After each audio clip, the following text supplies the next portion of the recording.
ರಾಶಿ ವಿಚಾರ. ಸಿಂಹ ರಾಶಿಗೆ ಗುರುಬಲ ಇಲ್ಲ, ಶನಿ ಬಲ ಇಲ್ಲ. ಆದ್ದರಿಂದ ಸಪ್ತಮ ಸ್ಥಾನದಲ್ಲಿ ಮಹಾನುಭಾವನಾದಂತಹ ಶನಿದೇವರು ಇರುತ್ತಾರೆ. ಆರೋಗ್ಯದಲ್ಲಿ ಏರುಪೇರು, ಕಳತ್ರ ಕುಟುಂಬದಲ್ಲಿ ಏರುಪೇರು, ವಿದ್ಯಾರ್ಥಿಗಳಿಗೆ ವಿದ್ಯೆಯಲ್ಲಿ ತೊಂದರೆ, ಮಕ್ಕಳಿಗೆ ಬಾಲಾರಿಷ್ಟಗಳು, ದುಡ್ಡಿನಲ್ಲಿ ತೊಂದರೆ, ಹಣ ಅಡಚಣೆ, ವ್ಯವಹಾರಗಳಲ್ಲಿ ತೊಂದರೆ, ಆದಂಗೆ ಆಗಿ ಹೋಗುವುದು, ದುಡ್ಡು ಕಳೆದುಕೊಳ್ಳುವುದು, ಮೋಸ ಮಾಡುವ ಜನಗಳು ಮೋಸ ಮಾಡುತ್ತಾರೆ, ಎಲ್ಲದರಲ್ಲೂ ಮೋಡಿಯಾಗುತ್ತಾರೆ.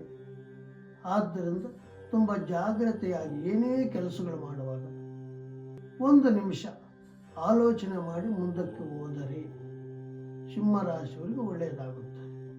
ಇಲ್ಲದಿದ್ದರೆ ಆರೋಗ್ಯ ಮಾತ್ರ ತುಂಬ ಜಾಗ್ರತೆಯಾಗಿ ನೋಡಿಕೊಳ್ಳಿ. ಅದನ್ನು ನೀವು ಕೇರ್ಲೆಸ್ ಮಾಡೋಕ್ಕೆ ಹೋಗಬಾರದು.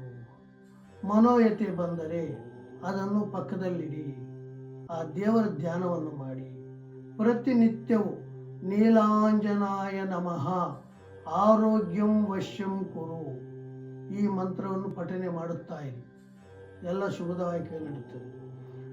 ನಿಮಗೆ 25/5/2025 ಗುರುಬಲ ಬರುತ್ತದೆ. ಆಗ ನೆತ್ತಿಯಲ್ಲಿ ಬೀಳುವ ತೊಂದರೆಗಳು ಪಕ್ಕದಲ್ಲಿ ಹೋಗುತ್ತದೆ. ಲಾಭ ನಷ್ಟಗಳು ಸಮಾನವಾಗಿ ಬರುತ್ತದೆ. ಗುರುಬಲದಿಂದ ಎಲ್ಲವೂ ಒಳ್ಳೆಯದೇ ಆಗುತ್ತದೆ. ನೀವು ಮಹಾನುಭಾವನಾದಂತಹ ಶನಿದೇವರಿಗೆ ಪುರಾತನ ಪ್ರಸಿದ್ಧವಾದ ದೇವಸ್ಥಾನದಲ್ಲಿ ತೈಲಾಭಿಷೇಕವನ್ನು ಶನಿವಾರ ದಿವಸ ತಲೆಗೆ ಸ್ನಾನ ಮಾಡಿಕೊಂಡು ಪಾದರಕ್ಷೆಗಳನ್ನು ಹಾಕಿಕೊಳ್ಳದೆ ಮನೆಯಿಂದ ದೇವಸ್ಥಾನಕ್ಕೆ ಹೋಗಿ 3 ಪ್ರದಕ್ಷಿಣೆಯನ್ನು ಹಾಕಿ ಶ್ರದ್ಧಾಭಕ್ತಿಯಿಂದ ತೈಲಾಭಿಷೇಕ ಪೂಜೆ ಮಾಡಿಸಿ ಮನೆಗೆ ಬಂದರೆ ಆ ಶನಿ ದೋಷ ನಿವಾರಣೆ ಆಗುತ್ತದೆ. ಯಾಕಂದರೆ ಸಪ್ತಮ ಸ್ಥಾನದಿಂದ ಅಷ್ಟಮ ಸ್ಥಾನಕ್ಕೆ ಹೋಗುವುದರಿಂದ ಅಷ್ಟ ಕಷ್ಟಗಳಿಗೆ ಮೂಲವಾಗುತ್ತದೆ.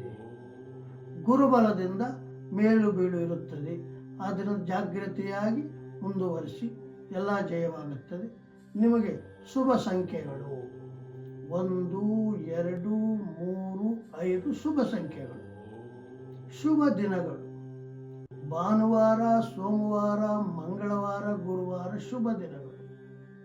ಶುಭ ಕಲರ್ಸು ಕೆಂಪು, ಅರಿಶಿನ, ಕೇಸರಿ ಕಲರ್ಗಳು ತುಂಬ ಶುಭದಾಯಕವು. ನಿಮ್ಮ ರಾಶಿಯವರಿಗೆ ಏನೇ ಕೆಲಸ ಮಾಡುವಾಗ ಆಲೋಚನೆ ಮಾಡಿ ಹೋಗಿ, ಎಲ್ಲ ಶುಭವೇ ನಡೆಯುತ್ತದೆ. ಆ ಕಾಳಹಸ್ತೀಶ್ವರ ಸ್ವಾಮಿ ಆಶೀರ್ವಾದ ನಿಮಗೆ ಸದಾ ಇರುತ್ತದೆ. ಇದು ಸಿಂಹರಾಶಿ ವಿಚಾರ.